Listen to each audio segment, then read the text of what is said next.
Good afternoon and welcome to this lunchtime learning webinar. Appreciate you joining us. These are always a problem for me because of the timeline. So I have to get through this in 15 minutes so I'm going to make a start. For those of you who don't know, I'm Paul O'Brien, the co-founder and managing director of calQrisk. And this is one in a series of these short webinars, and our topic today is the Managing Risk Mitigation Plan.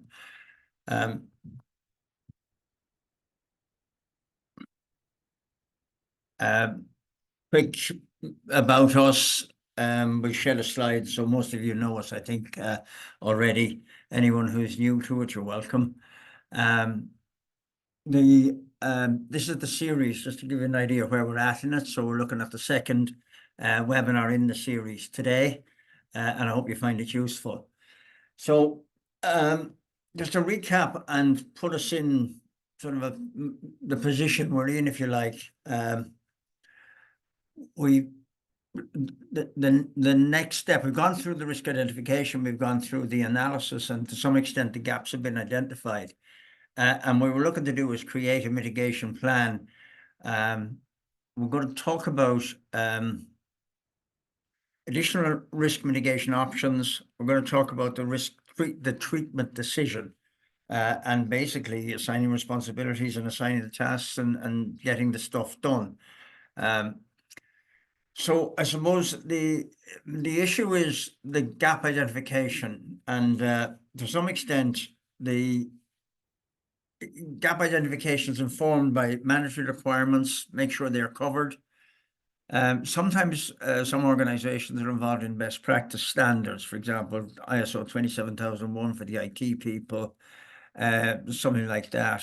And they also inform things that you might need to do to fill gaps to reduce the risk. Any input you're getting from internal or external audit is always useful too, because it tends to point at either a weakness in a control or the need for a new control. Again, regulatory inspection similar to those. Process failures, again, when you get indications of process failures through your normal or your regular monitoring, that informs also actions that need to be taken. For some of the bigger stuff like insurance, where you've transferred the risk, you may get insurance inspection inputs. And one of the things to bear in mind in this, when you're looking at where the gaps might be, is your third-party service level agreement failures. The important thing to do also in this mitigation is to remember that you can mitigate the risk before the event. Sorry, all the action is taken before the event, but you can mitigate, prevent the risk. So basically you're reducing the likelihood. And you can put mitigation controls in as the risk occurs. So as it materializes, there are things that you can have in place that reduce it. And you can also mitigate the consequence. So post risk, you can put things in there like your business continuity plan, for example. Most of the things ahead of it reduce the likelihood, and most of the things that are during the event reduce the consequence. So in training, I always think about, in that sense, a head-on train crash, or very interesting one, if you put a control like a sprinkler system into a building, it won't prevent the fire, but it will reduce the consequence of the fire. So just a little piece on risk capacity, and this always kind of, I struggle with this, the concept of these things. The appetite is the desired or imposed ambition. Sometimes an appetite is imposed by a regulator, depending on the sector you're in. Or I like to think of it as where you want to be. The extreme of the tolerance is where you could be before the risk materializes. And it's in the tolerance zone that you work to get residual values inside the appetite. A good way to do this is, if you want to think about a glass full of water, put it on the desk if you've got a sharp edge on the desk, and move it towards yourself, and you'll get it to probably halfway out over the edge. And that's your risk capacity, your limit. Touch it again, and it'll fall. So you want to move that glass back. Probably the appetite, the tolerance would take you to the edge. So your glass is at the edge of the desk, and then to push it back in a bit to your appetite, you might want to push it an inch in off this. So it just conceptually gives you an idea of what these bands are. This, for example, is a spider diagram, and it's a big risk framework. It's from our system. It graphically represents where you are for each category against the desired position. And you can see the red spots down below, where it informs the need for some kind of mitigation action. The evaluation decision, in the evaluation part of the process, you're using risk criteria to make quantitative comparisons, usually in a risk register. And the key here is to acknowledge the gaps and put them into the risk register. I call them gaps because we started here with a gap analysis, and the gap analysis is coming from the risk assessment, and it's coming from other information sources that we described earlier on. But generally what they are is additional mitigation options, unless you're talking about a very rigid compliance requirement. These are additional mitigation options. You call them gaps in a compliance requirement because that's what the regulator may expect you to call them. But what you're doing is looking at your controls in place and making a decision. Do these controls keep me inside the risk appetite, or do I need to do more? And in putting the risk mitigation plan together, the decisions to treat are what matters. So really what you're looking for is the decisions to treat, not necessarily the whole picture. Leave the identified additional mitigation options or gaps that you're not going to treat in the register because they inform potential future actions. So the treatment decision is, it's one of these, it's kind of a make the call decision. And in order to make the call, you've got to decide what resources do you have? Where am I going to get the best value for money, for time, and for effort? And these are important decisions. And if you're not the decision maker and you have to convince others, one of the key things is to be logical.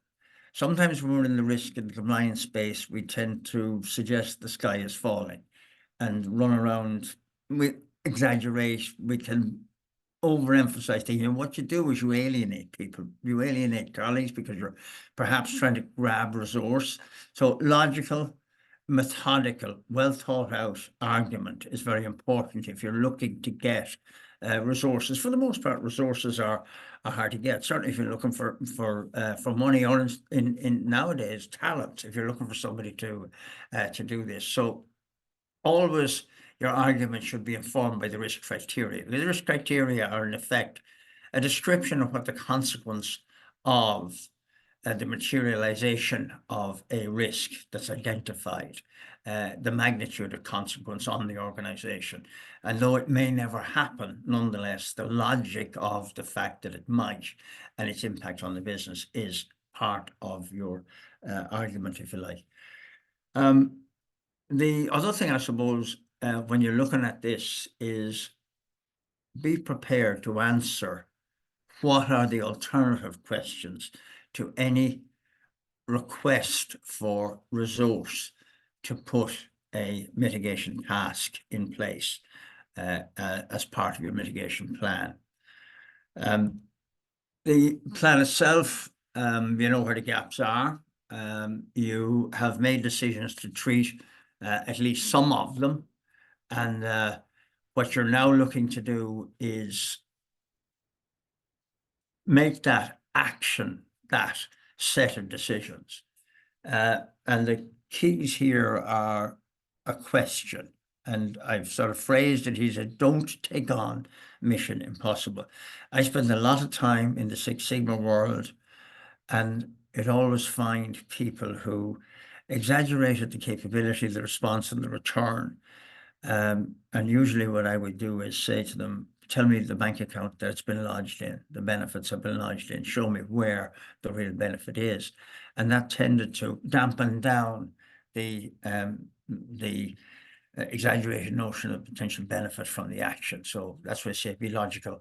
And then a question, once you've decided your mission is not actually impossible, that it's doable, you then take a look and say, well, do I have the time, the talent, the money, the motivation, and the commitment? The commitment is a very important piece here, because you need to know that the organization is committed to doing this, to making this risk, to reduce this risk, to give you the resource, and to commit to not pull up the roots of whatever you're trying to do and looking to see if they're getting value for money or any of that. They're committed to making this happen, this improvement. In terms of the mitigation tasks, there are principally three main sources. And the first one is additional mitigation options from an assessment. So you do a risk assessment and you find that, oh yeah, there's a gap here, or there's something missing here. Or sometimes that risk assessment can be done against a compliance standard, or a best practice standard, or wherever. But you've done the assessment, that's one potential source of task. Improving the effectiveness of the existing control. So we've got indications through monitoring that control isn't as strong as perhaps it should be, or bolt an additional control into it, or a more frequent monitoring check. That kind of thing is also identification of a task need. And then the other one is the newly identified risk. And bear in mind that risk emerging all the time. And whether you want to put it, when you want to go through the process of putting it into your risk register, through the identification process, and then deciding, okay, well, we now recognize it's there, that this is possible. What do we do about it? And some of those can be quite futuristic, down the line kind of stuff, and it's hard to get mitigants for them. But nonetheless, if you've got one and you want to put a mitigant in place, you've identified what it is, then you need to task somebody to cause it to happen. Okay, so I'm now into the lean world, the Six Sigma world. Most of you will have come across the plan, do, check, by action cycle. This is with any plan, excuse me, the starting point is a decision. And the decision here is to describe the future state, and also to describe the resources to make it happen in a defined timeline. So you're looking at something that has a definite date. It won't happen if it's not kept in focus. And that's one of the key issues about these mitigation tasks. And I would say caution against assigning too many, and make sure that the people you're assigning them to aren't overloaded or overwhelmed by the volume of them. Better off to give them two and get them done, and then give them two more, then give them 10 at the outset, and where they're scrambling to get the stuff done. And I say, when you're giving it to somebody else, if you're doing it yourself, the same is true also. Categorize it, focus, say, I want to get this particular set done, and don't get overwhelmed by the totality of it. The other thing is that the probability is that after an assessment or an audit, there will be a number of these tasks to be done. So task owners may be competing for the same resource. So you need to be conscious of that. Prioritization is important. So from a leadership perspective, prioritize the things to make sure that one individual or one section doesn't get overwhelmed by having too many of them. And if you like, pay them out. So the prioritization allows you to pay them out on a, I'm going to use the word achievable, pay them out on an achievable basis. Manage the tasks and report regularly. And visibility is your friend here. Look for successes, and also be in a position to call for additional resources if needed. So when you're monitoring the tasks through completion, you're looking at how people are getting on with them, how you're doing yourself with it. If you find that there's something that you haven't got, or you haven't got commitment on, then go seek it. And just bear in mind, when you're going to seek that, the sky is still not falling. So, you don't need to panic or cause anybody else to panic. your assessment suggests at the outset that you're outside the appetite, which is why you're doing the task in the first place. And the plan is to get you back inside it. So through this process, and I've described the process down at the bottom here, it's basically you plan what you're going to do, you do it, and you test what you're doing before you implement it. And then you measure the outcomes, and that's the key to monitoring, is measuring the outcomes of that. And obviously, with risk mitigation, it's often the task is implemented in combination with a number of mitigations that are already in place. This is just a quick screenshot of from our system of how the tasks are tracked and managed. So you can classify them as the RMP if you've got a particular plan, and you can keep that sort that and keep that visibility high. And there's a track, just the actions through it, particularly if you've got a long task in a project. It's important that you can see progress. You're not waiting for the end game to say the task is closed, because that can be demotivating for the individuals involved. But if there's progress and they're able to report progress, we've got this policy written, we need to implement it, whatever it is, that kind of thing. If they can see, if they can show you progress and you can see it, that's great. And then finally, and I think I'm pretty much on time, these things are stressful to get them done in the 15 minutes. When the tasks are complete, the desired future state has been arrived at and the plan is delivered. One of the things you've got to do is make sure that you reflect that in the risk. So you go back to the risk register and make sure that you've put it in to your risk register, and you have altered your residual risk. You obviously, the task was there to improve your risk position, and make sure that that's reflected in your residual risk, and then it becomes visible to anybody who has access to your risk register. And then a couple of takeaways. First of all, know the gaps or additional mitigation options. Don't lose sight of the risk criteria, because that basically is the yardstick, if you like, by which that puts you in the ballpark. So are you trying to mitigate to get a consequence down below a 1 value or a 2 value? Are you mitigating to try and get the likelihood down to a 1 or 2 value? So that explains what you're trying to achieve.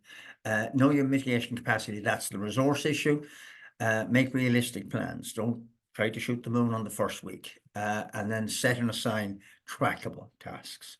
Trackable. Know what's happening and report progress to supporting stakeholders. So some of these projects can be quite long, and reporting with some regularity on the progress on the tasks or on the implication or implementation in the risk register is important. Show people, tell people what you're doing and how you're getting on.